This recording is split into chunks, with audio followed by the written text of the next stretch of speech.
সূরা আল বাকারা 119। নিশ্চয়ই আমি তোমাকে হে মুহাম্মদ সত্যসহ পাঠিয়েছি, সুসংবাদদাতা ও সতর্ককারী হিসেবে, আর তোমাকে জাহান্নামের অধিবাসীদের সম্পর্কে জিজ্ঞাসিত হতে হবে না। এই আয়তে আল্লাহ তাআলা নবী মুহাম্মদ সাল্লাল্লাহু আলাইহি ওয়াসাল্লামকে তার নবুয়তের দায়িত্ব এবং লক্ষ্য স্মরণ করিয়ে দিয়েছে।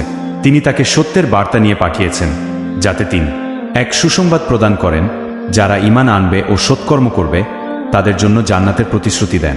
2 সতর্ক করেন, যারা অবাধ্য থাকবে তাদের আল্লাহর শাস্তি সম্পর্কে সাবধান করে। একই সঙ্গে আল্লাহ জানিয়ে দিয়েছেন যে যারা আল্লাহর নির্দেশ মানবে না এবং জাহান্নামে যাবে তাদের ব্যাপারে নবী করিম সাল্লাল্লাহু আলাইহি ওয়াসাল্লামকে দায়ী করা হবে না।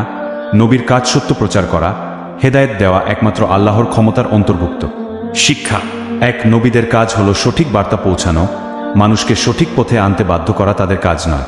2। আল্লাহর দয়া এবং শাস্তি সম্পর্কে সচেতন করা সবার দায়িত্ব। 3। প্রত্যেক ব্যক্তি তার কর্মের জন্য নিজেই দায়ী।